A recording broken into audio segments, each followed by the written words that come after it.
I want God to use my story. And hopefully people hear what I'm saying and they're like, whoa, he's in the middle of it. I'm in the middle of it too. Welcome to the Daron Earlewine Podcast, where we awaken you to become who you were born to be. Here's your host, Daron Earlewine. Hey, welcome back to another episode of the Daron Earlewine Podcast. So stoked to hang out with you guys again today. And we're cruising right along, right? I think this is episode 23. 23. Oh my gosh. 23. You know what? Let's just get some applause for the number 23 in general. Is there any better sports number than the number 23? I suggest no, my friends. Think about this. Michael Jordan, hello, 23. Ryan Sandberg, 23. You say, Daron, those are just Chicago numbers that are great with 23. I know, but still, hello, Ryan Sandberg, probably one of the greatest second basemen we've ever seen for the Chicago Cubs. If you're not a Cubs fan, just think about your favorite team. Think about number 23. It's good. 23. It's awesome. Episode 23. We're sitting down today with my friend Kyle McCord. And Kyle's story is going to take you down the street, around the barn, and back around again. Okay, he has a doozy of a life story, and you are going to be inspired by this story today. And I'm going to hit you with an idea that when I thought of it, putting this together, this podcast, I thought of this, and I think this is a big idea. It's simple. But for me, it felt big, and I'm going to tell it to you here in just a minute. I hope you feel like it's as big as I felt like it was big, okay? But so glad to be able to bring another episode to you guys. And I want to say this. I want to say a huge thank you for listening to the podcast. We pay attention. We every week we pay attention to how many follows we have on social and how many new people are joining our email list. And we pay attention to to what all the metrics of what's performing best, because we want to grow what we're doing. We want to serve you well. And I tell you, one of the favorite numbers that we see every Monday, we have a staff meeting, and producer Jen pulls out all the numbers. And whenever we see the number of unique downloads per week go up, my heart, it grows like 10 sizes that day. And so just this past week was so cool. And it's not a huge deal, right? But we saw an over 200 person increase in our weekly downloads. And I know there's some big dogs out there. What they for them, that's child's play. You know what I mean? They're getting 200 new downloads per second. Well, we don't get them. That's not our growth path right now. But 200 people, 200 of you, I'm talking to you right now, that joined us over this past week, and you downloaded the podcast, you listened to it, and I hope you subscribe to it, and you're part of this community now. It means so much to me, because I love the content we're putting out, because it's changed my life. I've seen it change so many people's lives, and I really believe from the bottom of my heart that God has created you on purpose and for a purpose. And that if I can help you take any step towards becoming the person that God has created you to be, it actually allows me, I think, to fulfill the purpose for which God put me on earth. And so you joining us on the podcast means a ton. So thank you so much. If you have a chance, maybe leave us a review, whether it be on iTunes or on YouTube. Subscribe to the channel. Share it with a friend that you feel like needs to take some steps to become who they were born to be. That's the way this thing grows the best, and it just means so much to me and our team here at Blackbird Mission. So thank you guys so much. And today, guys, here's what I want to hit you with: a quick inspirational kind of pep talk, and then we're going to get into Kyle's interview. Here's the deal. I've been kind of the purpose guy, talking about spiritual DNA for quite some time now. It's been about 15 years, I guess, which seems crazy. I just had a birthday back in December, and it's scary to me how quick birthdays keep coming. It is. It's just scary. And 15 years I've been the purpose guy. And here's one of the problems that I've had, or the kind of the checks in my spirit multiple times, is when I'm talking about discovering God's dream for your life and moving to become the person you were born to be. There's times where I get stuck on, is this message globally true? Because I don't ever want to teach something that is not globally true, that is not true in any culture, that is not true in any continent, that is not true for every social, economic, stratosphere. I want it to be absolute gospel truth. And there's times that I've struggled and think, you know what, could I go over to, the one of the poorest countries in the world, if I could go into one of the, the slums of India, or if I could go into to maybe somewhere in the outskirts of a village somewhere in Africa and talk to somebody, any third world country, could I go down to Haiti?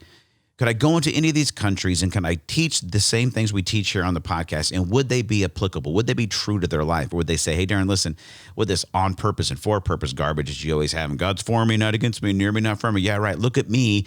I live in a lean-to shack in this slum. Like the stuff you're saying, like that's great for like middle-class American people who have time to dream about stuff they want to do. And I've thought that before, and sometimes it kind of pushes me back to go, man, is this true? Is this true no matter where you were born, no matter what your upbringing looks like, no matter what your family structures look like?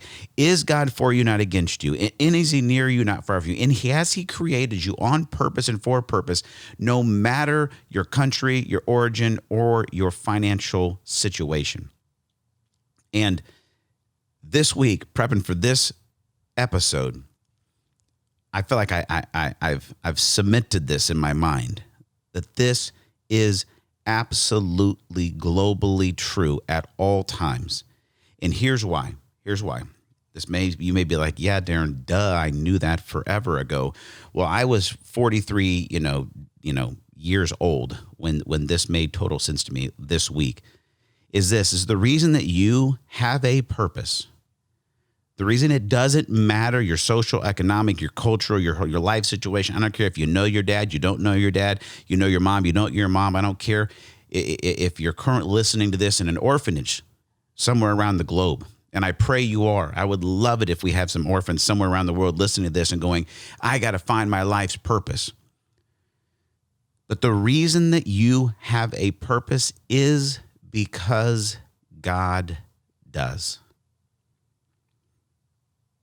That may not be that big of a deal to you, but for me, it brought a lot of hope and a lot of comfort and a lot of clarity. The reason that you have a purpose in life is because God does. You see, you're created in the image of God, and God has a purpose, and God's purpose is love. God's purpose is reconciliation. God's purpose is restoration. God's purpose is to redeem and to restore, to protect and to provide, to create, to sustain life. This is who he is. We look at throughout the Bible of the names of God, right? You look at, and he's our provider, he's our healer, he's our creator, he's our Lord, he's our Father, he's our peace, he's our righteousness. When you look at this understanding of who God is and who you are because of who he is, you have purpose because God has purpose. His purpose is to care and to guide and to direct and to create out of your life. His purpose is to actually love and sustain and to heal and to reconcile and to restore your life. That's what he's been doing from the beginning. He created us to be with him in the garden. And part of his purpose, right, of what his purpose was to create us and then enjoy life with us, to provide for us, to sustain us, to create around us, to create with us. You have purpose because God has purpose. And it doesn't matter where he's birthed you, where he's put you on this earth and what time it is, and the cultural things that are around you, is your life is full of potential and purpose because of who God is. And as you listen to Kyle's story, it's a tough one. He's living with a cousin, basically homeless by 16. He never met his father. He's a high school dropout, bounced around life through his teenage years. And then before you know it, through over about an 8-month period, he gets prepped for college, becomes the actual number one honor student, head of the Honor Society for the Kelley School of Business at Indiana University. And now he's a vice president of relationships business at a bank in town. He's traveled the world playing guitar. He's stepping into, and a lot of times stumbling forward into becoming who he was born to be. And there were times when he was living homeless and he has no dad. He doesn't know how to live life, that he's trying to figure out, where is my purpose? And do I actually have a purpose? If your story is like mine, is there actual purpose and meaning in it? And the answer is absolutely 100% yes. Kyle has a purpose and you have a purpose because God does. And he's involved in your life. And here's the deal, friend. He is near you. How do I know? Because he chose the name Emmanuel, God with us. You are not isolated and alone because of who God is. And because of who he says he is and who he's proven you to be, you are not alone. You can say, you know what, I feel alone right now, but the reality is that God is near me. God is for you. How do we know? Because of who he has said he is, that he is provider, that he is healer, that he is here to invite you into a covenant relationship. Everything that's true about you is true because of who God is. And that's why it's so important in this journey of becoming who you were born to be and stepping into the dreams that he has for your life, that you'll learn to trust him. You learn his character. You learn his heart. You learn his faithfulness. Because I don't care if you're in Africa. I don't care if you're in Australia, South America, Brazil, Canada, or Indianapolis, Indiana. I don't care if you have $1 million trust fund or you don't have 2 pennies to rub together.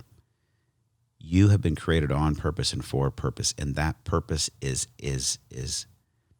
founded and is held together in the purpose of God to be a loving, creative, sustaining, faithful, forgiving, reconciling, redeeming, restoring Heavenly Father. Let that sink deep into not just your thoughts, but into your soul today. Take some time and reflect on that and listen to Kyle's story. Because I think that's bigger than you're going to realize here on first glance. You may have to meditate on that for a minute. But if you do, it's going to give you a foundation to go back to time and time again when your emotions or your circumstances tell you that you're alone, that God's against you, or that your life has no meaning or purpose. You have a purpose because God does, and he is faithful to it. His calling and his gifts, they're irrevocable. You want to know why? Because his character is immaculate. It is faultless. It is impeccable. It is perfect. Let that set the stage for this interview with my friend Kyle McCord, and we'll check back in with you when you get done listening to the interview right here on the Daron Earlewine Podcast. Hey, excited to sit down today with a good friend of mine, Kyle McCord, here on the Daron Earlewine Podcast. And Kyle, I'm excited to sit down today and dive into your story. I've had the honor and privilege to be your friend for over a decade now.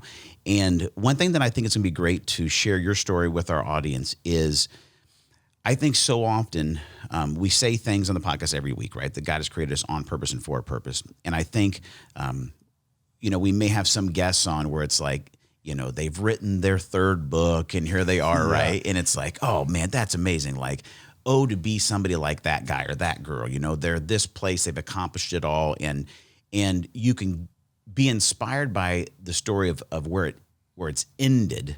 Right.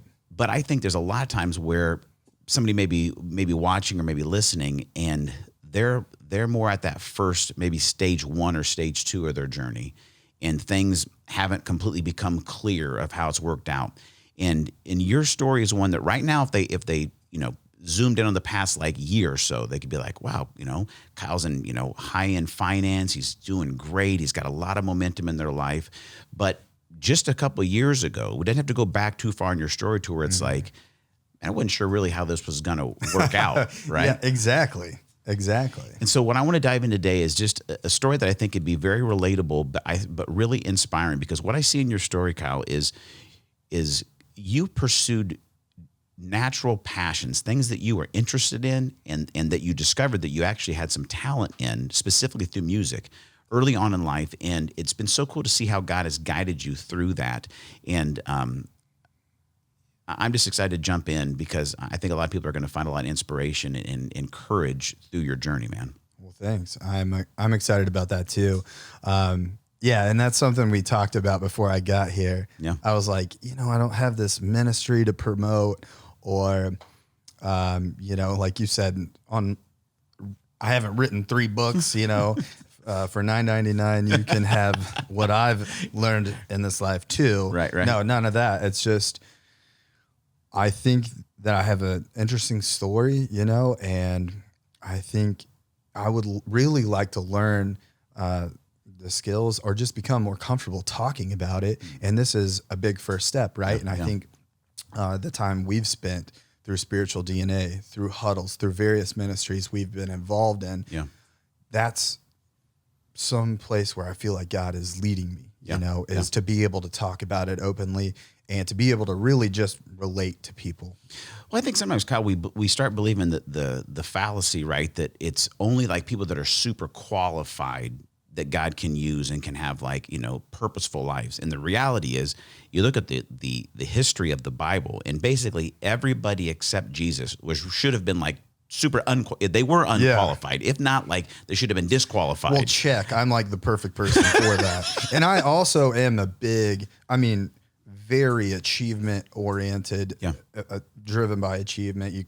From school to music career to my professional career now, it's all achievement oriented, right? So how do you be a good Christian, right? And I think there's so many takes on that, and a lot of them are false. It's like, to be a Christian, you're saved by grace, right? And I don't know how you get good at that, but well, one day at a time. One day at a time. Well, let's start back at the beginning, Kyle, because your story, if they would have taken, somebody were to say, what's the over-under, to use a betting term, right? On a good Christian podcast, we use betting terms. But if they would have said, but what's the over-under on this Kyle McCord kid? If they would have taken a snapshot of your life in the first, let's say 12 years, it wasn't a silver spoon in your mouth, perfect existence. Take us back to the early years, man. When my mom found out she was pregnant, it wasn't oh, guess what? I'm going to be a mother. It was more this life's about to get real. And, in an interesting place in her life, very young, my grandparents, and this is a generational thing. My grandpa, who was very significant in my life, actually had come in to the same scenario where my grandma had 4 children, and it wasn't working out so well, right? And my grandpa, he's fresh out of the Navy. He's really into drag racing, living on the edge kind of guy. And is probably life isn't in the best spot, and is I need a little bit more. So he goes to this Bible study. He meets my grandma. My grandpa is very similar to me, even though we're not blood related. Very musical. Actually, where I learned music, riding in the car to take him to work, wherever he had to go. A lot of times in church too. And back in these days, it was 3-piece suits. Grandpa's going to sing at church, and he sang in a 4-piece quartet. Okay. So 4 guys of his best friends, they traveled around on this bus. They were cool. They were rock stars to me when I was 3 years old. And the group was called Alpha and Omega. There you go. This was cool. They had records, and cassette tapes. Really? Yeah, it was awesome. And I remember, being 3 years old, maybe younger, and riding with him and learning how to sing all 4 different parts. That was cool. And to me, it was just, if a song's on, we're singing along. What different parts can you hit kind of thing. From a very young age. And then we go to church, and they had a band at church. Not like the bands we have now, but there was a drummer, there was a bass player, there was a guitar. And I was always super drawn to that. And we were in church, when I was with my grandparents. Right. We were in church. So was a time with your grandparents, was it kind of like I don't want to say utopia, but it seemed like it was a place of consistency. It was a safe place, and it was a place where you started to maybe develop some first, I don't know if we want to say dreams, but interests. Yeah, exactly. It was a utopia compared to what the other side of the coin was. And it's still hard for me to talk about that kind of stuff. And, it's a sensitive subject. Also, as a guy, it's you don't want anybody feeling sorry for you, or to come off that way. Well, and I think too, we never want to say anything that would feel like we're disparaging our parents. That too. You're in a place where you're and I think it helps, and it's healthy to look back in situations and realize in a compassionate and very understanding way. Like at that point for your mom, she was doing the best she could. Absolutely. You know what I mean? Single mom trying to figure out. It wasn't like you get pregnant and they give you like a book that says, here's how to be a great parent, and everyone can pull it off. Absolutely. And so she's doing the best she can. But I think it's interesting is that we might look at situations, maybe somebody's had that situation, or maybe they're coming around a young kid and it's like, wow, this kid's got, a tough situation. Maybe these, the deck is stacked against them. What I love about your story, Conrad, and we're going to get to this part of it, is that God knew exactly where you were at, and He knew exactly where He was wanting to take you, and the way that He came in and gave those kind of opportunities, these environments that allowed you to begin to dream a little bit, begin to have things that you were interested, things you were passionate about, and He knew where He was taking you. But there were, as that grew, and I think this is with everybody, and this is the difficult part, is that I know that God has a plan for our life, and He will stack the deck actually in our favor, but we actually have to make some decisions ourselves to step into those opportunities and take us forward there, because you had these opportunities with your grandparents, you had these interest in music, but as you get into these teen years, there were some kind of fork in the road moments and more people that God brought into your life that took those dreams and those interests further. Take us there. Absolutely. So getting away from the younger years into more the teen years, I spent more and more time with my mom and stepdad. Not a good situation at all. Very, very isolated. They had a little family unit that I was not a part of. I was hated for it. It was a bad situation. Very chaotic, very, very abusive. But I will never accept being a victim of that, right? So even at the time going through it, which is healthy and unhealthy, but at that time for me, music was an escape, right? Everything I could get from music, whether it was going to church with a buddy, staying at church later, picking up a guitar and fumbling around trying to find chords, to going back to my room and just being obsessed with music, having a little old school, tape recorder that I would record tapes off of the radio. Yeah. And, this is way before Spotify is like the old school version. And I just had, tapes of, you could go to the store and buy a tape back then for like $2 of like 90 minutes. Yeah. And I was like, I can listen to these whenever I want. So it was everything, man. It was classic rock. It was everything you can imagine, right? And I was obsessed with that until, and I had to get my hands on a guitar. Like there was no other option at that point. So what grade are you in at this point? I'd say the first time I picked up a guitar is probably in like 5th grade, but 6th grade is when I started. That's a pretty good story. So you're 4th or 5th grade when you're recording tapes and stuff, right? Yeah, exactly. So I love that, because I think about just people looking for signposts in their life of like, how do I discover maybe what God has called me to do or created me to do? And I always tell people like the seeds of it are planted way back. Like thinking about, you're saying like by the time you're in 5th, 6th grade, you're like, I have to have a guitar. Yeah. Like I have to find a way to get an output for where all this music is filling me up. Yeah, that's what it was. I had to get my hands on a guitar. So tell us that story. Okay. So it's we're all coming back to school after Christmas break. All the kids are talking about what they got for Christmas. That it's January, right? And it's cold and whatever. We're standing at the bus stop. This kid, Joe Caldwell, I'll never forget his name. Joe, if you're watching, we appreciate it, Joe. Hilarious kid. Just, complete train wreck, whatever. He was complaining. I think this is right when like Nintendo 64 came out. Okay. I can't remember the exact system. It was either Sega or Nintendo 64. But he was all upset. Very distraught that his dad bought him an electric guitar instead of one of these gaming systems. So I say, okay, Joe, and this is probably the first time I ever, ventured into being a young businessman. Because I go, Joe, how much do you think this gaming system costs? Right. You know, and I knew how much it cost, but I wasn't going to tell him. Yeah. He doesn't know. He's a rich kid. He doesn't. Right?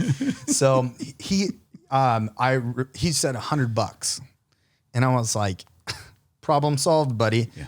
I give you the $100. You give me the guitar. You go buy the gaming system. It's simple as that. He's like, okay, that would work. So great, except we're on our way to school on a school bus. Right. So we get to school. I can't even remember where I was going to school at this point. It was a different school every year kind of situation. I'm the new kid, probably causing all kinds of trouble. I mean, yeah, bad student, just admittedly bad student. I go to homeroom or whatever, teacher, and I tell her that I'm sick. My mom was the janitor at the school, so that was really cool. You know, being the new kid, your mom's the janitor. That was awesome. No one would make fun of you for that. Nope, not at all. So my mom takes me home and has to go back to work. Well, I go to the neighbor's house, grab a shovel, and it's time to knock on some doors and make $100. So I go around to everybody in the neighborhood, 6th grade, there's snow on the ground. I start shoveling driveways, and it's in the morning. So, and I remember it getting dark, and it was dark for at least 2 or 3 driveways, right? But I get done that day, $100, walk over to Joe Caldwell's house, who lives half a mile from me, and I bought this guitar off of him for $100. Parents weren't around, thank God. Handed him the $100, got out of there with the guitar, and that's it. That is the first guitar. Yeah, that's the first guitar I ever bought. Is this red knockoff Strat? It was great. I mean, what I love about this dude is, and I know the whole story, and the podcast will get to know it in a minute. But literally, that story is a microcosm of what God was going to do with your life. It really is. This is going to be a little untraditional, you know what I mean? Going to bend some rules, right? But for you to have exactly. I love it that you highlight gonna bend some rules, gonna ruffle some feathers, can't make an omelet unless you crack a couple eggs. Well, that's my life and exactly. But in that, the thing is, how cool is it? That's and it's not in an affirming way to you. I want you to realize, and I want, if somebody maybe is seeing themselves in this, is it's not normative that your brain would think, okay, I got to figure out a way to get out of school so I can go make some money to do this. It's not normative for a 6th grader's brain to go, how do you make money? I know how you make money. You go get a shovel and you work your freaking tail off in the snow, shoveling snow all day long. I will work while everyone else is doing something else. I'm going to go behind the scenes, not asking permission, just going to go do it. I'm going to create a business model for me to be able to get the thing that I need to pursue the dream that I feel like. And right then you probably can say that God put in my heart to do. But this is something is stirring within me. I have to have this guitar, and I'm not going to sit around and wait for life to come to me. I'm going to go after and get it. And it's that's a big part of the tenacity and the genius that God has put in you. And I just think it's so cool. And maybe if you're walking with a kid, or you're mentoring kids, or you're raising kids, and you're starting to see, this kind of ingenuity and this kind of drive, like that is put there by God. Because think about all of the kids that weren't doing what you were doing. You have in that to moment. you might not view it from your perspective as ingenuity or creativity or whatever, but it definitely is. It is. The other thing here, I mean, it's $100. That's a lot of freaking money for a 6th grader. Well, it is, and especially a poor 6th grader. A poor 6th grader. Yeah. I mean, we were very, very poor, back in those days. Parents young, not doing so hot. But back to what I was saying. It all revolves around, and you're going to know exactly what I'm talking about when I say this, is the rules and the boundaries of life have always been very not concrete to me. Yeah. It's been and it's sometimes a moment, a breakthrough moment will happen like that, where I'm like, oh, I'm playing with house money here, baby. Mm-hmm. This kid says he has a guitar, and I know the answer, and it's whatever, school. I've been to 6 different schools in 6 years. Mm-hmm. I've missed school because my parents couldn't get up and take me, or miss the bus because it doesn't come by this part of town, whatever. What's one more day? Right. And that line of thinking, and that's a good example, but there's 1,000 of those in my life, or, realistically, let's say 100, a real life, 100 examples of that concrete, where it's like most people don't exist outside the rules or the lines and boundaries of what you're supposed to do and should do weren't as blurred. And, to bring it back to the gambling analogy, I felt like I was playing with house money, and I had the ticket right there. Yeah. So there's a lot of other examples of those. And sometimes it's great and sometimes it's terrible. Yeah. Well, it's when you grow up without that guidance or those rules. When there's no boundaries on a road, right? It can be really exciting. It can be fun to drive, but you can also send the car off into a cliff, right? Exactly. But I think what's interesting, Kyle, and you talked about one to, as we talk and where you're at in your life right now, one to see where God's taken this and what he could do with your life. You know what I mean? You're still so much on the front edge of your life. One thing that I know that God is looking for is he's looking for people who, I love to connect the word risk with the word faith.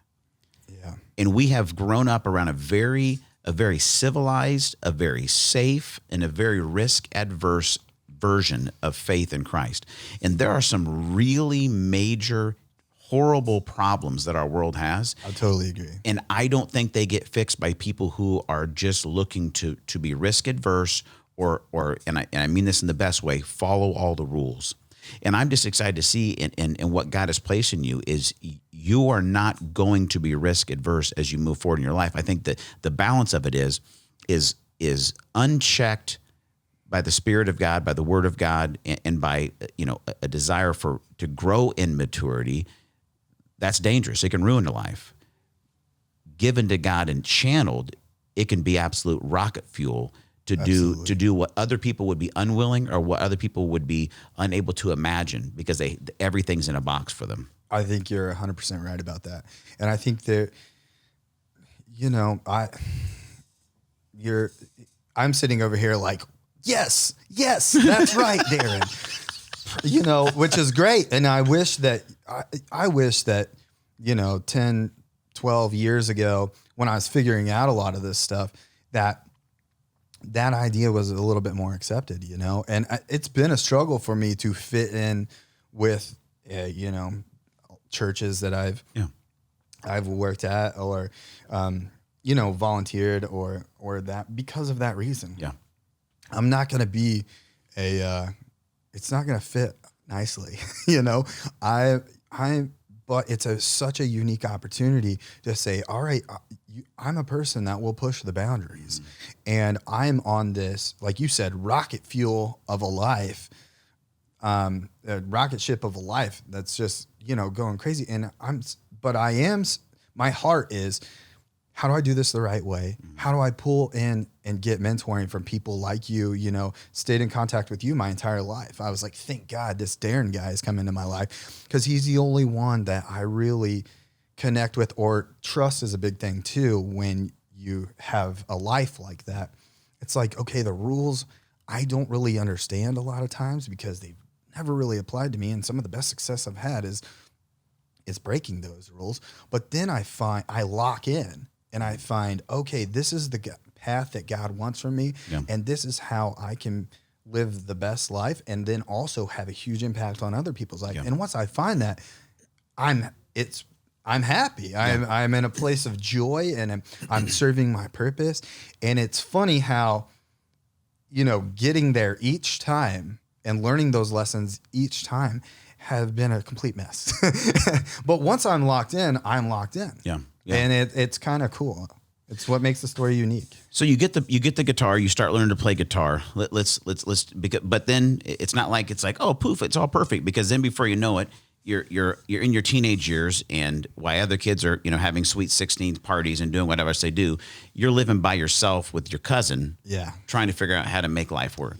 The school life in the early teenage years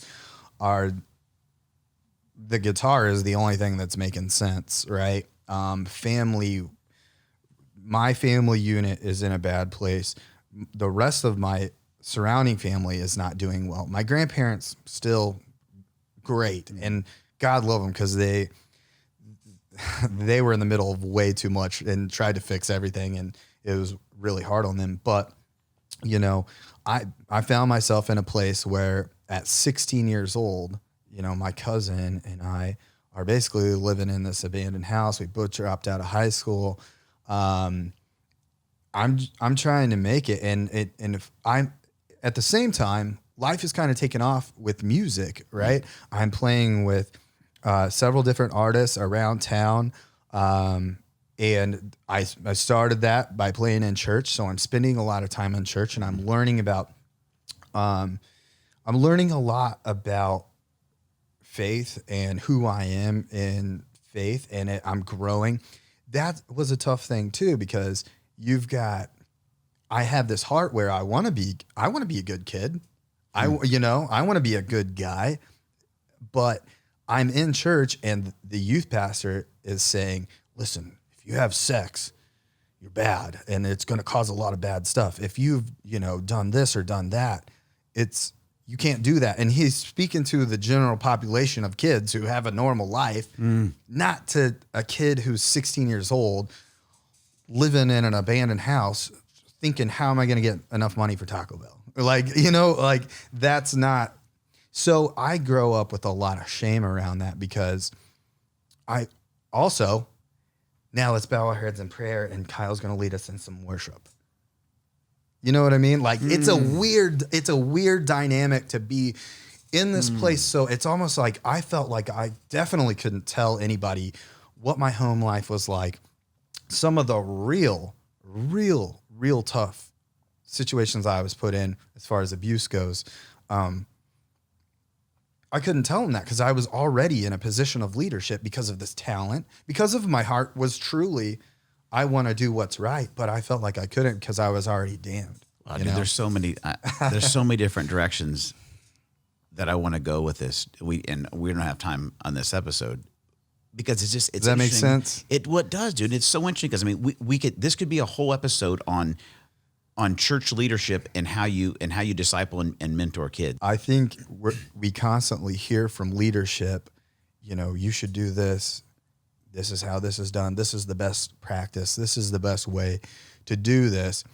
And you're already in the middle of it, right? And that's where I was in my high school youth group. I would hear the sermon of this is the best way to live your life as a young adult. But I'm dealing with adult problems. I'm dealing with, I need an income. I need, food, shelter, clothing, and then some of the moral things that, they try to safeguard from, I had already experienced long before that and felt shame because, well, he's telling me not to do that in the future when I go to college. I'm in it right now.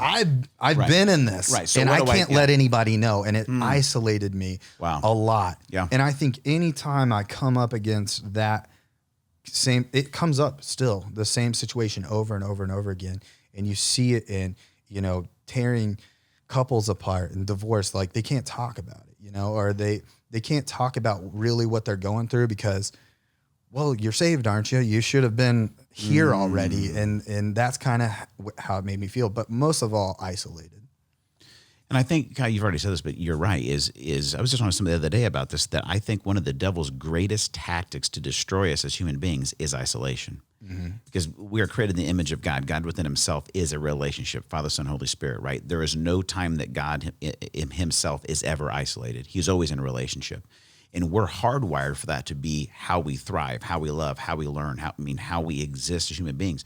So it's one of the devil's greatest tactics to destroy us is let me isolate you so you don't feel like you have the capacity to reach out. You don't feel like you can be loved. You don't feel like you can be, and in isolation, we make some of the worst decisions, It's just interesting, Kyle, because I hear exactly what you're saying. It's like so often I feel like in your experience, and I've seen this myself, is we communicate in the church of what we shouldn't do. But it's not that often that we start from a place of like, if you're already here, how do you experience that forgiveness and walk through the shame and actually be able, it's like, I think about a couple episodes ago, we sat down with D.L. Lowry and talked about the power of secret sins. Oh my gosh. That episode was just, a lot of that was my story. It's interesting. You know, he's somebody who's walked through it, somebody I'd love to meet and talk with. And it's like, okay, I'm at the beginning of that, and I've dealt with some of that stuff, you know. But yeah, at that time, if we're going with the timeline, I'd say that was the biggest issue. I'm removed from school at this point. I say I dropped out of high school, but it really was a situation where I was kind of forced out. There was no real home situation. So it was like, do I go to school here? Do I go to school here? And what I decided to do was move in with my aunt and uncle, but then they never came back home. That was an interesting period of time. So it was like, okay, nobody's making us go to school here. Why would we go? Why would we go? So I'm isolated from peers. I'm isolated at church, feeling isolated from a moral standpoint, from a mental, emotional standpoint, because I can't connect with the good Christian boy they want me to be. Right, like put him on stage. Put him on stage because he's pretty and he can play guitar and it's great. And you know, like that. Like let's celebrate this kid's chemistry and let's celebrate this kid's gifting. But let's never have the process. What do you hear in youth group? Be an example. Be an example. Be an example. Well, I wanted to be an example, so everything on the outside was an example. But I already felt like it was what you talked about in that episode. The shame, guilt makes you feel like it makes you feel bad about what you've done, but shame says I don't deserve it at all. I'm bad. Right. That's what it is. That's what it is. Yeah, guilt says what I did was bad. Shame says who you are is bad. And I literally, until I went through huddle with you, and you knew me a long time, I had carried around the deepest guilt of I was bad and I could not be saved. And you would look at me, or if you knew me, you would think, oh, that he doesn't feel that way, but I did. And I talked about it one time. That was it.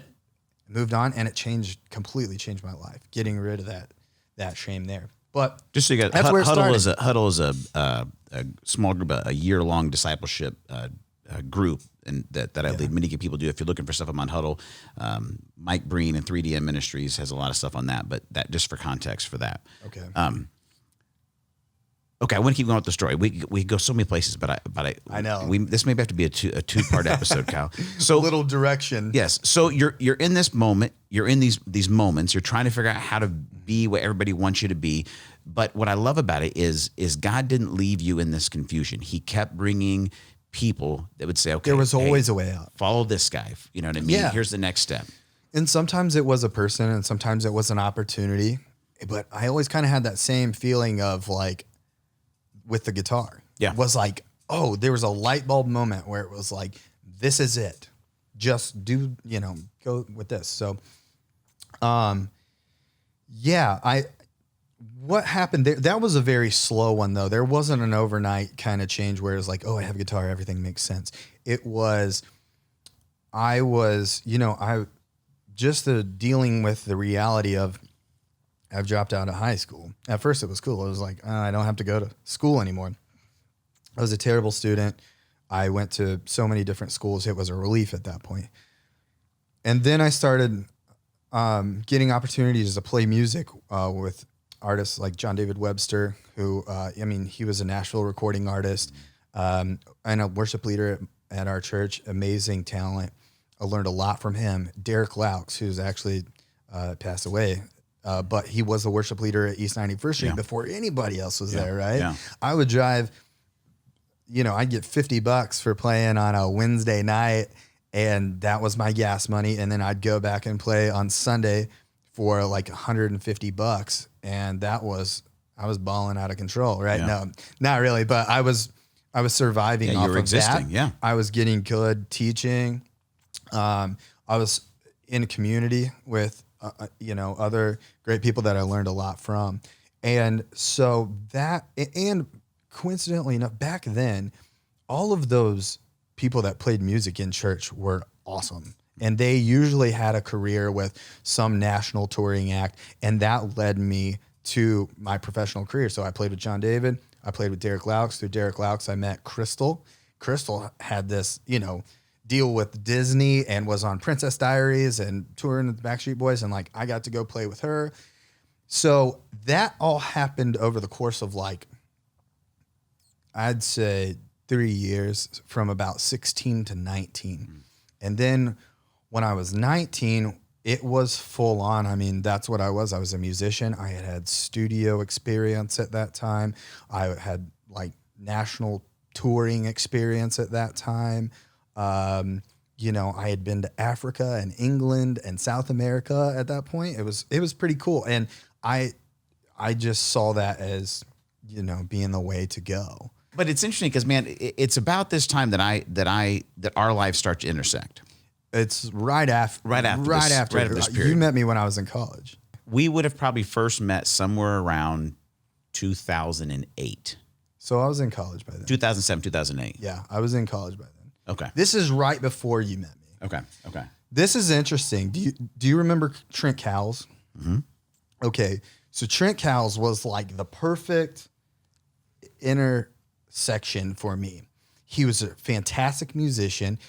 Played with Rich Mullins. Yeah. Did you know that? Mm-hmm. And could have like gone pro and had this awesome, career in music. But similarly to me, his home life was a little bit different, and he felt like he needed more security than that. And he's brilliant, by the way. Went to IU,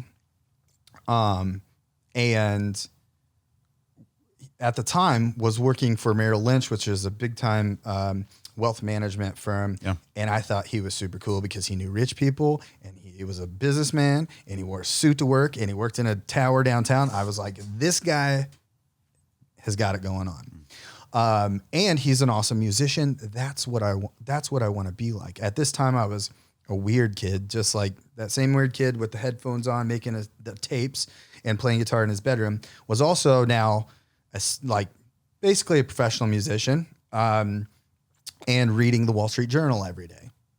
I mean, forget high school when you got the Wall Street Journal, right? So I was trying to figure out how to invest my money so that I would be,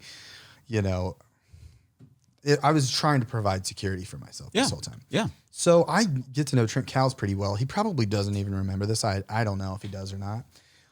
But I asked him one day, because he invests money in the stock market. I say, hey man, I have some money set aside now. I don't know how much you require. It's probably way more than I had. It's probably like $1 million to invest with Trent Cowles.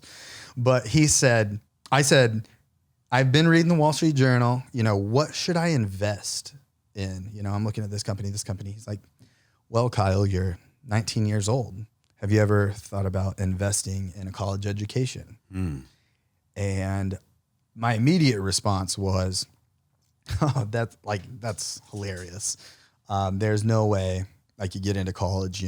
I'm not what you call smart. Did you even have a high school degree? Nope, dude. I, for one reason or another, left college after my sophomore year. High school, you mean? High school. Yeah. Did I say college? Yeah. Sorry. High school. And same in my family. I mean, nobody in my family graduated high school. And so I thought, of course, I was breaking the chains in other ways, right? Sure. Yeah. Not through education. That was hard, right? Math and stuff, that was really hard. But it was hilarious because I had kind of developed a relationship with Trent, and he saw me as being a smart kid. I never thought that. But I would break down these complex things to him as we would talk more. And in that conversation, I said, Trent, I'm not smart. And he said something along the lines to like, hey, and I'm pretty sure we were on our way to a gig. And he goes, hey, do you know that you're a professional musician? And what you're doing right now and what you're doing tonight is a lot harder than getting into college, because I don't know any other kids your age that can do this, but I know a lot of kids that are in college. And it was that was another just eye opener. Just could not believe what he said, rocked my world. And also I could tell that it was coming from a place of genuine this guy is successful and he thinks I'm smart and could be successful. And I could trust him. And it was one of the few people that I felt like I could trust. And just thinking about that, the first time somebody saw something in me, really, you know, or some potential, it was a big deal. And I took that little seed where that he probably doesn't remember. And I, you know, I went to college campus. I walked on. This is a funny story too. I had my grandma take me down to IU, and just I got on the internet and I said, you know, where do you go to learn about going to college? Like, it was literally that. How to go to college. And by the way, I went to a public library to do this because I did not have a computer, did not have, you know, no running water in the place I lived in. My grandma came pick me up. I was going to the library reading books. I was going to, you know, Starbucks and stealing the Wall Street journals. I was breaking the rules, baby. And literally I found out that where you go to talk about going to college is called the admissions building. Mm-hmm. So I had my grandma drop me off at the admissions building.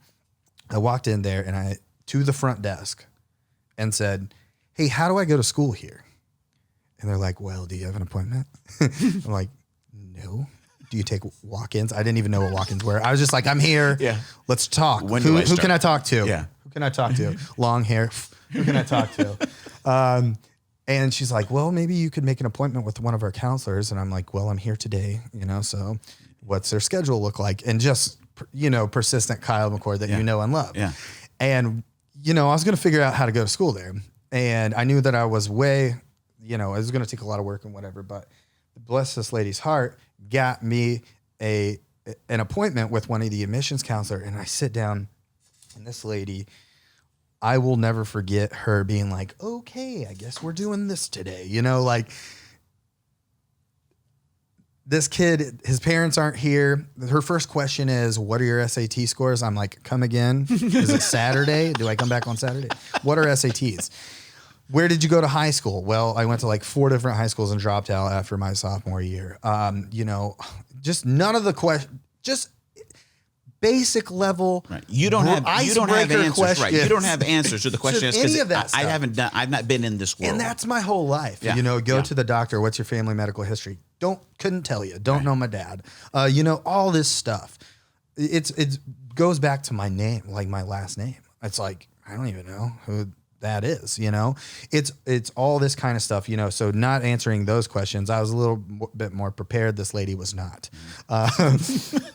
So I had a notebook like it was my first day of, you know, high school and a pen. Maybe borrowed one of hers. Don't know. Yeah. But I was like, let's make a list. If you give me a list of where to start, you know, all the way, I don't care if there's 20 things on this piece of paper. Right. I will do it. And that was my approach to everything at that point. That was my approach to my relationship with God. That was my approach to learning the guitar. That was my approach to anything. And I knew that lady was uncomfortable, but I had to get that done. You know, so she made me a list, and it started with, well, get your GED. Like, you know, it was a pretty lengthy list. And, so I walked out of there, thank you so much, you know, and I kind of won her over in the meeting, I think, because she thought, 1, I was crazy, and 2, this kid, I don't know if she thought I would do it, but I was pretty tenacious in getting that meeting and getting that information from her. And so I walked back in that office 8 months later with all the paperwork stacked underneath it. Like, I had gotten my GED, I had, you know, all the paperwork I needed to my application, all of it, and like slid it over to her and was like, I knew when I walked back in, it was pretty crazy because she had like tears in her eyes and stuff. And it was, you know, it's a cool story. Understatement. Kyle, what I love about it, man, is I think about these moments, and I've got, you know, had the privilege to walk with you through some more, you know, and the part that I want to continue to affirm in you. And I want our listeners to hear, like, we say three things every episode of the podcast, right? That God is for you, not against you, that he's near you, not far from you, and that he's for you, not against you. And those seem simple. Yeah. But it's in these moments, like I think about, like the bottom line was, like, you're a child of God. And God is invested in your success, in your ability to overcome, to break through. And his agenda in every one of our lives is always redemption and reconciliation. He wants to redeem what is broken. He wants to reconcile, what is frayed and torn apart and bring it to life. And he has given you, like, he poured so many gifts into you. I mean, your talent with business, your talent with persuasive, conversations, your abilities with people and relationships. I mean, the musical ability, the business, like, there's so much that he poured into you, and he didn't want to see any of that waste. He doesn't want to see any of it wasted. And I just think about, like, the conversation you had with Trent, some of these other moments, some of the conversations we have had, and the difficult part to know that God knew, like, this is my kid, and Kyle hasn't had a dad. Kyle hasn't had, the conversations that a kid would have, that somebody's pouring in their belief, and you can do it, and I could, and I'm proud of you, and this is a gift you have. It was the opposite. You didn't have those conversations. In fact, you had just the opposite. And I just think of seeing how God put these people in your life, and like you said, maybe Trent doesn't remember, but like God tuned your soul and tuned your ears to know, like, that was a message from Trent, but it was even more, it was a message from your Heavenly Father saying, Kyle, you can do this. Absolutely. Like, I believe in you. And you stepped into those moments, man. And it's just, I love the consistency of God bringing these opportunities and people into your life. And the thing that I just think about, man, we talk so much through Spiritual DNA about the whole connection of passion and pain. That when we take the painful experiences we've gone through and we give those to God and say, God, what do you want to do with this? And as he begins to refine and redeem those, like, we step into a place of passion to serve and to make a difference. I just think about, I'll fast forward some of the story. In all this, you also started a music school, and you started mentoring and developing kids to teach them guitar, and they were really good. And like, you developed amazing students, and you spoke into their life. I just think about who knows what's going to happen in the next chapters of your life, because you're going to be able to be used by God to speak truth and vision and value and identity into people's lives who feel like they have none, because you've experienced what it looks like to go from nothing to God continuing to develop amazing things around you. I believe that 100%. That's why I'm here, Darren.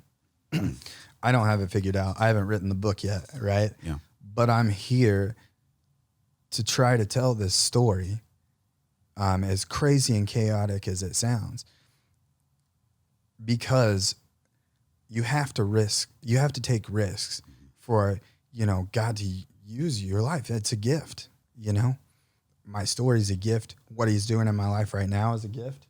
And the potential is amazing. And I'm one of those people that always sees, like, wow, look what God could do. Look at what the potential could be here for this. It's well worth the risk. If I fall flat on my face, fine. But that's what I'm trying to do here on this podcast. I'm not the best speaker. I want God to use my story, and hopefully people hear what I'm saying and they're like, whoa, he's in the middle of it. I'm in the middle of it too. And we end up with a bunch of people for your podcast that have written these great books. But I feel like that's what it's about, is taking the step now to walk in that office and say, how do I go to college here?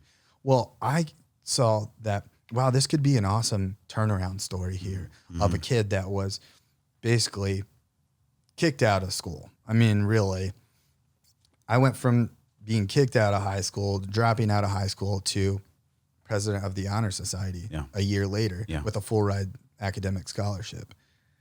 That's not God. I don't know what it is. Yeah. Now, did I know that was going to be the story? No, but I knew that God was going to do something special. Yeah. And that's where I'm sitting here right here today. And it's the same thing, man. It's the same thing. I don't know what God's going to do, but it's going to be awesome. Golly, God, I love it.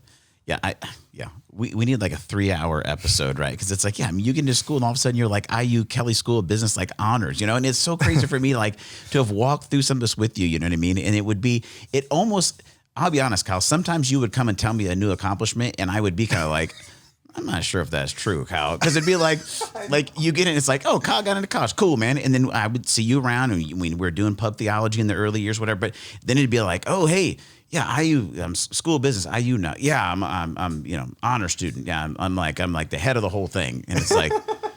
The way I talk to you doesn't help anything. Well, it's just because I'm like, bro, dude, guess what, bro? Well, then you get, you get into, you. I mean, there's a whole nother story about you going to New York. We don't have time for it. Maybe we'll have another episode. But if you've had a story that's at all similar to yours, to know like to never give up on yourself when it seems like other people are. Don't let yourself be pulled back into isolation. Know that God is still at work. He's near you. He's for you. He's going to bring something around.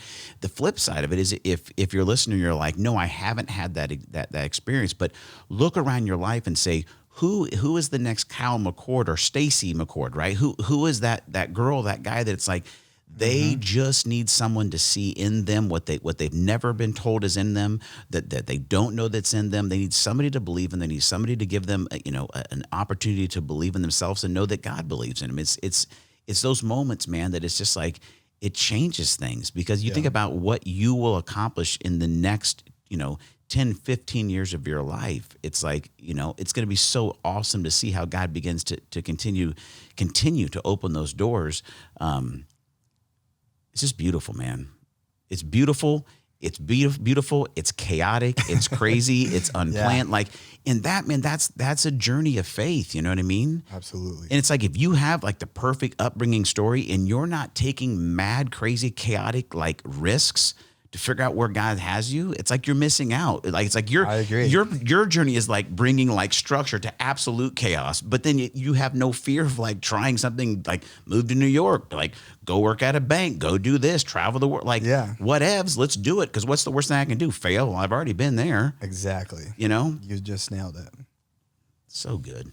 So good. Didn't even get into the whole spiritual DNA stuff with some of it, but golly, Kyle, I love it, dude. That was a game changer, spiritual DNA. I mean, I had been doing all that stuff, chaotic, and it was working. Some things work out really great, but you don't understand that there's a purpose to all of this. Yeah. And was the game changer for spiritual DNA.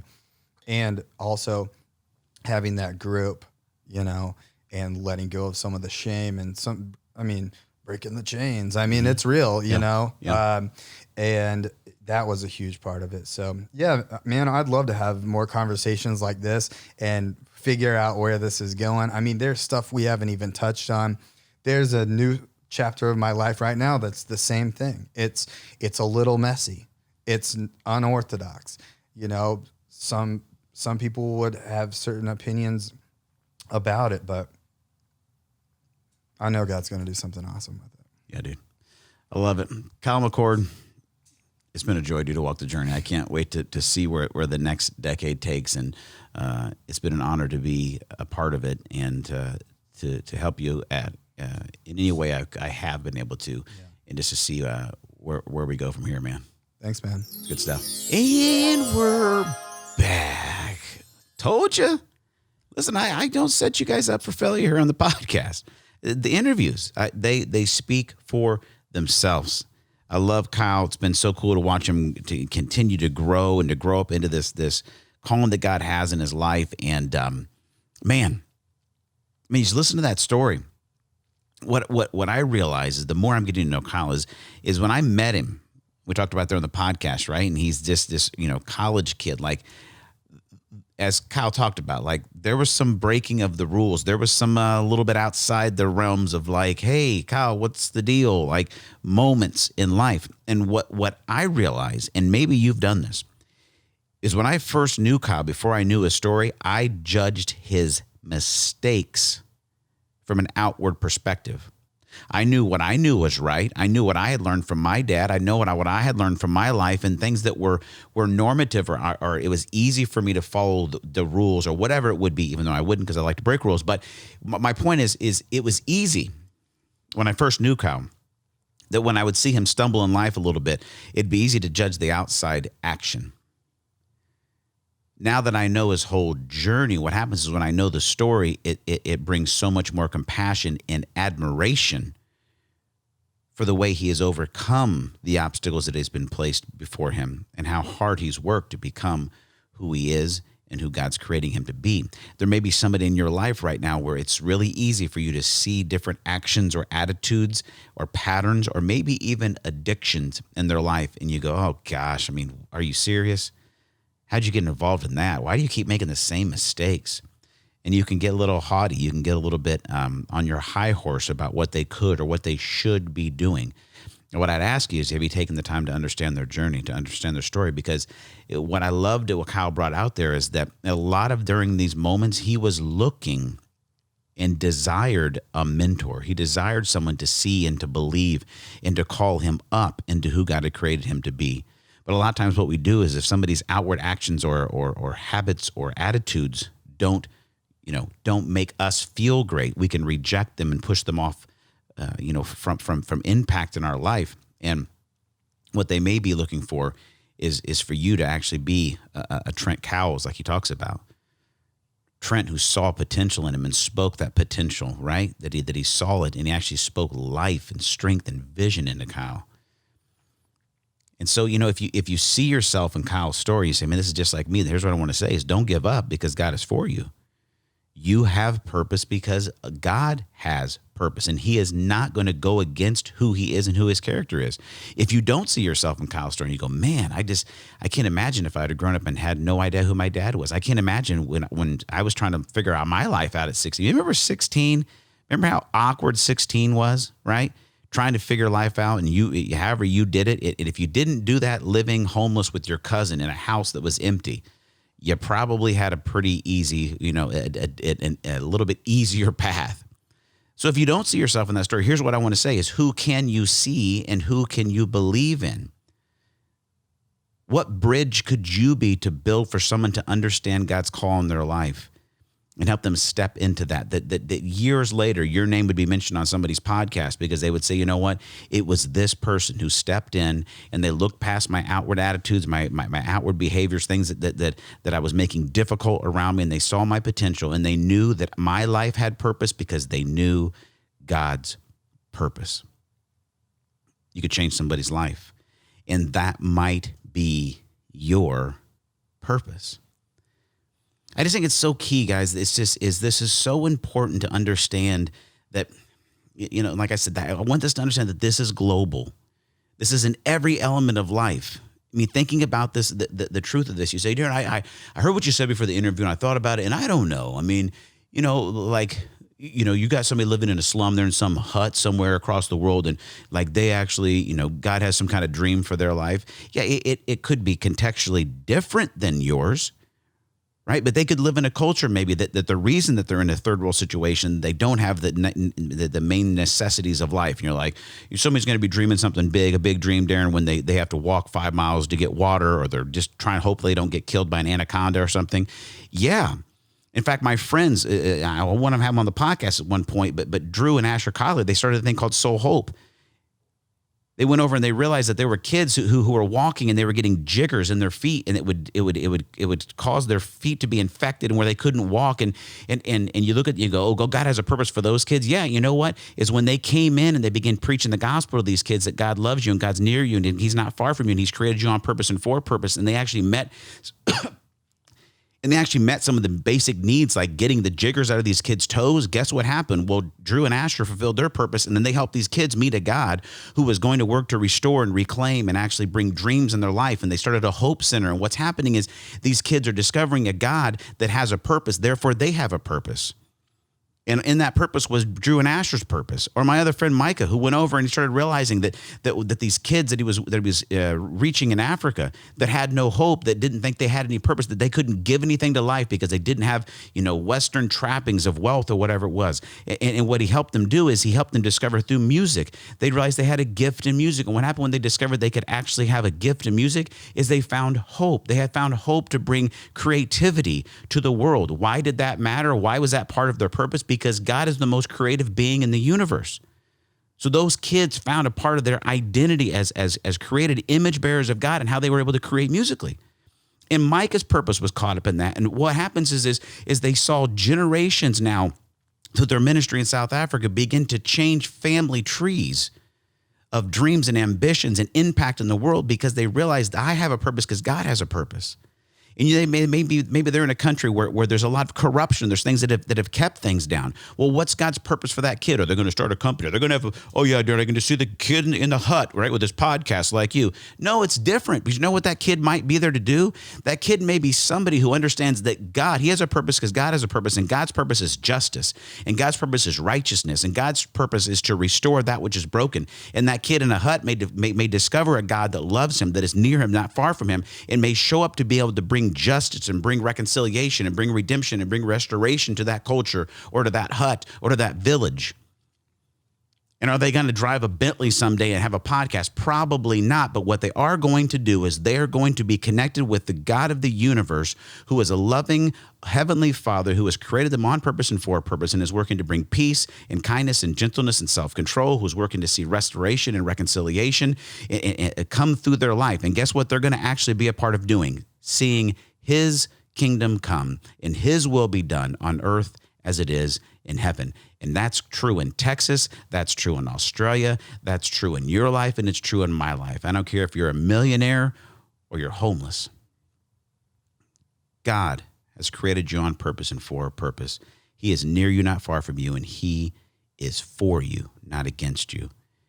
And when you begin to discover his purpose and his heart and his character and realize that amazing, loving, holy, powerful God knows your name. And he loves you. And he's going to meet you. He's going to meet you in that empty house without parents. He's going to meet you in that hut. He's going to meet you in that wrecked car. He's going to meet you in the penthouse suite. And he's going to invite you into a covenant relationship where he says, hey, here's the deal. The grounds of this covenant is from now on, we're going to be one. And I'm going to promise for the rest of your life that never ends, friend. It just transfers from this age to the next. That I will protect you and I will provide for you because of who I am, because of what I have said, and because my character is perfect. You step into that type of purpose. You step into that kind of a relationship, friend. And life is never the same. Ooh. I need an amen corner today on the podcast. Praise the Lord. Hallelujah. Goodness gracious. Got myself a little blessed there. Goodness gracious. Laugh track. Ooh, ease it up. Maybe that's your journey, or maybe your journey in that is unlocking that truth in the life of somebody around you. So many people need mentors. So many people need moms and dads. And that could be your journey. It could be your purpose. Gosh, I love this podcast, guys. I wish we could do it every day. We could do it every day, but it would take a long time. But if you love it, you know what? If 200 of you, if the new 200 people that just showed up this week, if you guys would say, you know what? I want 2 podcast episodes a week. Send us a message. Let us know what you want. Here's one of the things that drives me bonkers about this podcast. We see the numbers, and like I said, they're growing by the hundreds per week. But guess what? I don't know who you are, and that breaks my heart. I want to know you. I want to know what you're going to. I want to through what you're going through and what you want to hear about, what could help you. And I know you're mowing, right? Look, right? Pay attention to the lines. You got to have straight lines when you mow. And the next week you can mow it at a different angle so you get the cool lines. Pay attention now, but when you get done mowing, when you get off the treadmill, when you get off the Peloton, when you come back from the walk with the dog, whatever it is, please take the time, jump on the internet and reach out to me. Daron@blackbirdmission.com, or you can text me 317-550-5070. Leave a review of the podcast. Jump on Facebook. I'm on there. Just search Daron Earlewine and send me a question, a DM. I want to know you. I want to know what you're going through. I want to know how we can help you. Because, man, it's so much better when we're in relationship and community. I like you to consume what we're putting out, but I'd like to be in a little more community with you so we can cheer for you, we can pray for you, and we can celebrate those moments when you take that next step into becoming who you were born to be. Oh, holy buckets. So good. I'm going to need to go take a nap. Well, I won't. Just need a cup of coffee, I think. Got myself all fired up. We need to take an offering. That was like church. Hello. Pass the baskets. We don't take an offering. Although you can join us as a monthly sponsor of Blackbird Mission. Just go to blackbirdmission.com. Up in the right-hand corner is a tab that says Give. We are a 501c3 ministry, and if you love what we're putting out and it's blessing your life, you could become a monthly partner and help us grow the ministry and reach tons more people. So I guess we are taking an offering today. Anyway, hey, I love you guys. Appreciate it. 3 things. Say it with me. God is for you, not against you. He's near you, not far from you, and he's created you on purpose and for a purpose. Till next time, right here, Daron Earlewine Podcast.